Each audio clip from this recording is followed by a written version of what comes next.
Okay, I was asked to, excuse me, show my method of doing the inside of a bowl. So I'll do it my way.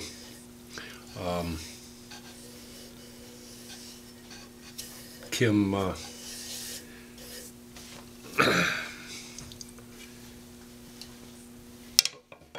always wants to learn. She's a very talented artist. Excuse me. She kind of like me, she never seems to get enough of the technical part of it. So the first thing I'm going to do is set my depth for the bowl. I got me some dummy sticks. In this particular case, I stopped just short of the end of this blue tape. That'll be as deep as I need to go for this bowl. So I go ahead and cut a divot in the middle to mark that so I don't end up making a funnel.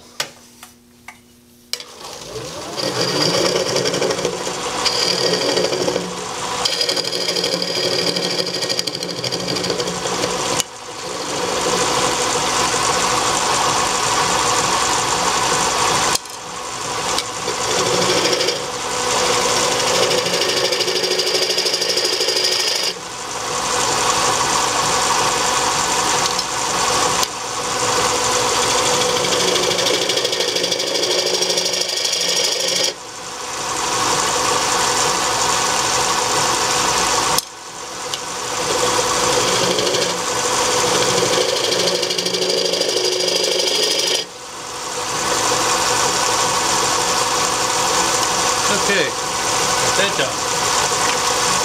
We're going to leave that in a moment. Now,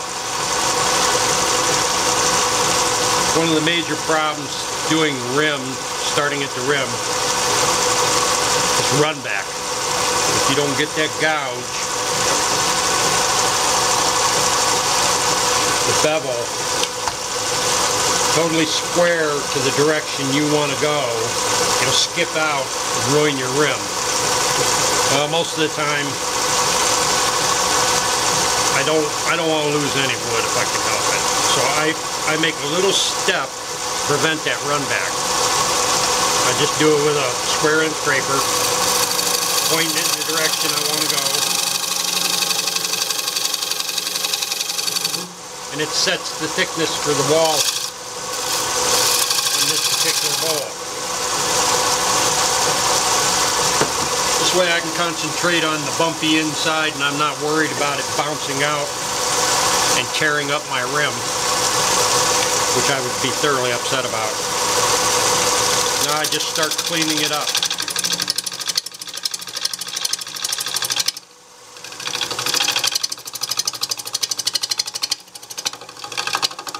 This is a twice turn bowl. It's lumpy inside from drying.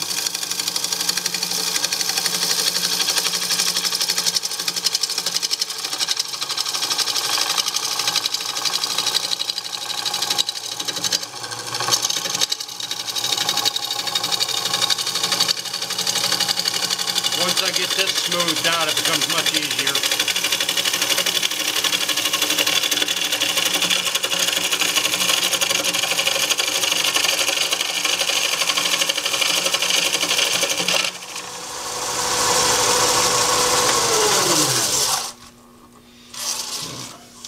This maple does have some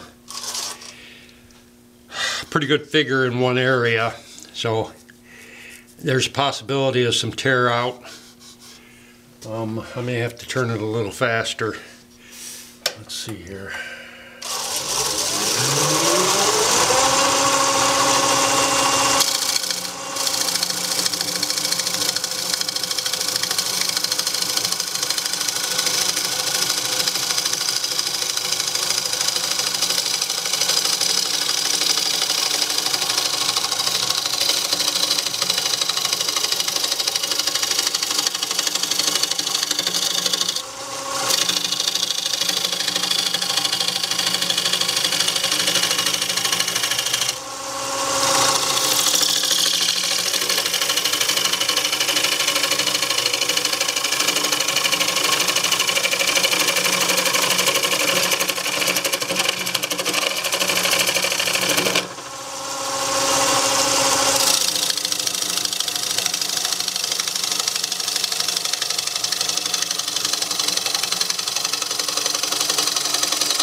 frequency change.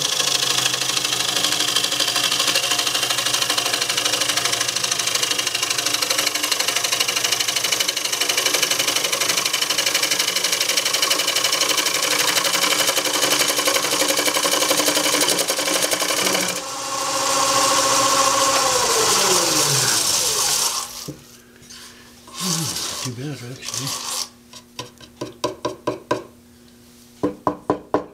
Okay. Never hurts to check, make sure there's no crack. It'll definitely change the sound.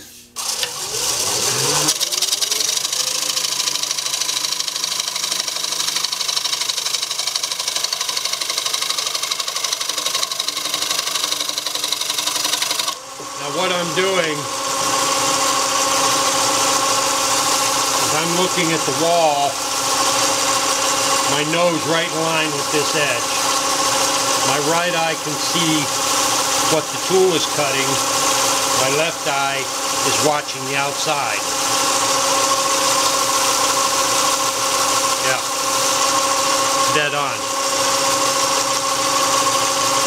It takes a while, it takes practice to develop that.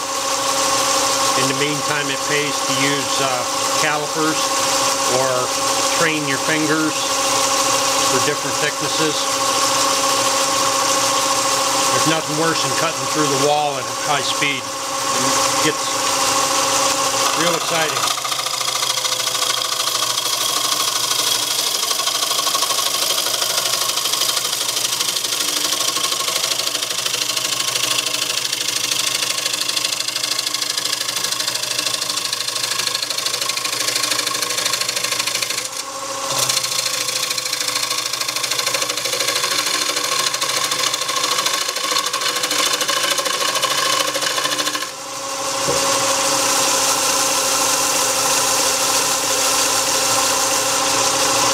It's a little warm.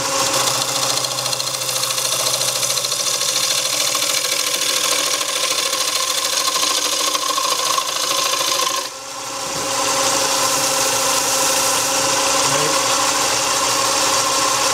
Now my next endeavor,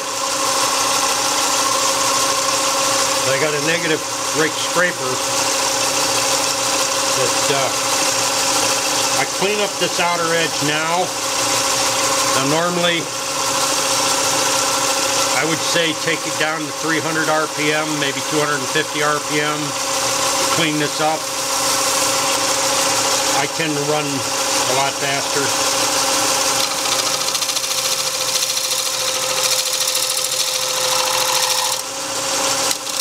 When you hear that squeal,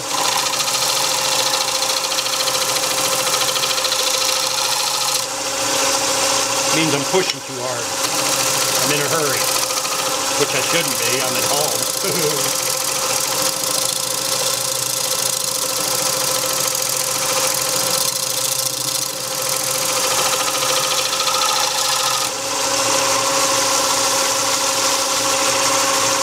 Okay. Now, I know there's a lot of folks out there that aren't going to agree with this, which is fine. Free country so far.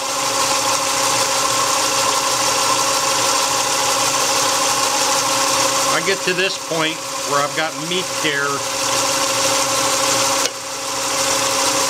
I don't necessarily go all the way to the center with a gouge.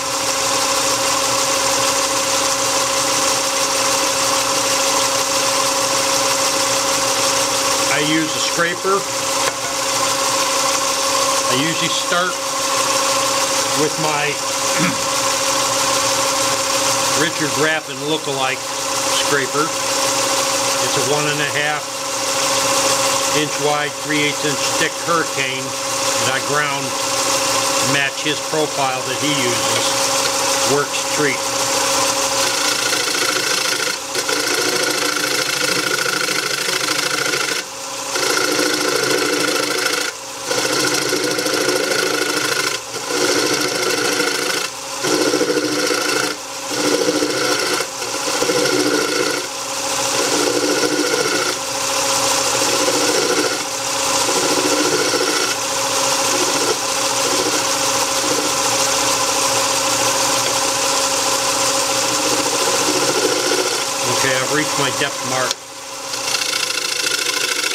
Now all I have to do is blend it from that little dot out here at the edge.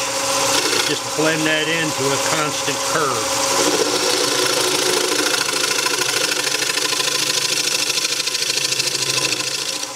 When you're using a scraper like this,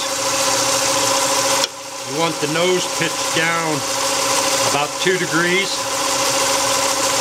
which, believe it or not, imitates a negative rake scraper. If you use a light enough touch, it'll make a perfectly smooth surface. Right now I'm just wanting to get the meat out.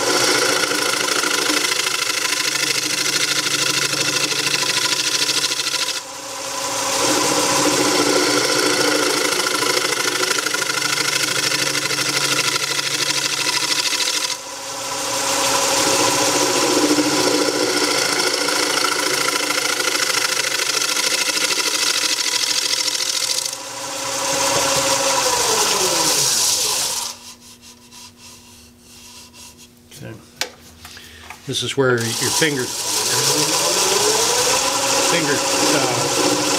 sensitivity works out very well.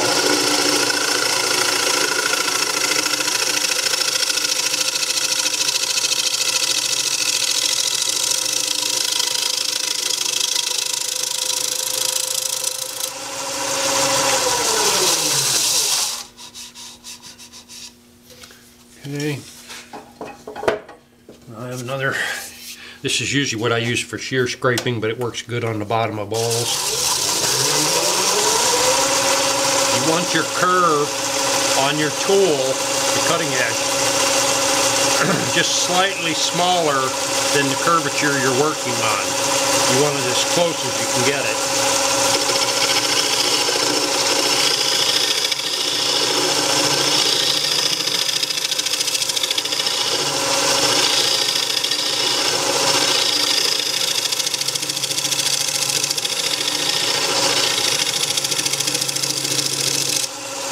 Try not to have the whole cutting edge in contact at one time.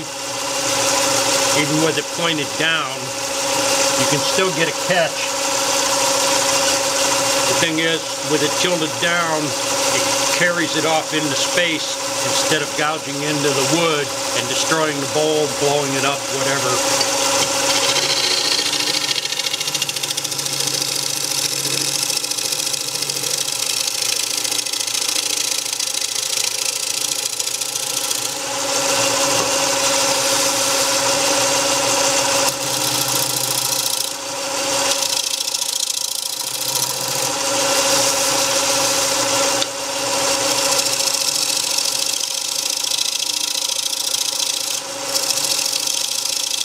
Yes, and a lot of people are watching me stick my fingers inside of a bowl, turning at 900 RPM, and they're probably looking for their volume to calm down. But almost all my turning is done with a feel on the wood.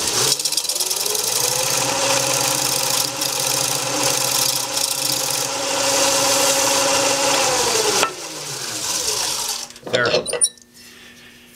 That's all. Whoop. I just noticed I missed a spot. Shame on me. Right here at the edge.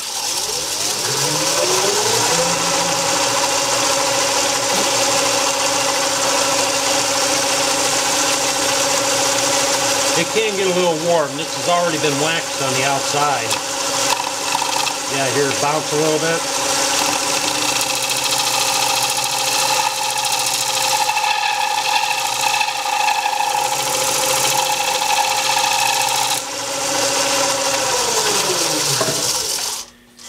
There. Now I'm happy it's ready for sanding. But that's how I do the inside of a bowl. That wall is even all the way to the bottom. Now it can be completely sanded. The outer surface on the rim can be sanded. And then I use abrasive paste and wax, but you can put the finish of your choice inside. But there. Yep. perfect. Oh. Not bragging, I'm a perfectionist at heart. But that's how I turn the inside of a bowl, from the rim to the bottom. I go probably 2/3 to 3/4 of the way down with the gouge. And I get as nice a surface, and I set my thickness as I go. That way when I go from the depth hole out to where I've got a smooth surface, I can just blend that in with my scrapers and then just sand. And it goes real smooth. Now I was using a 1/2-inch gouge. It's what I call a Texas nose grind on the tip. I named it that after a tool that I bought, a long and strong Texan 1/2-inch bowl gouge, which Sorby has discontinued, to my disgust, because I love them. But it's a very nice grind. I don't use real steep bottom scraping bowl gouges. If you want to scrape or cut, standing a gouge on its nose it makes no sense to me. So Kim, there you go.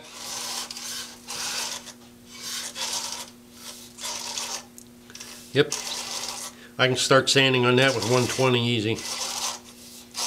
Very little tear out, just roughed up the grain a little bit in a couple spots where it's got the curl.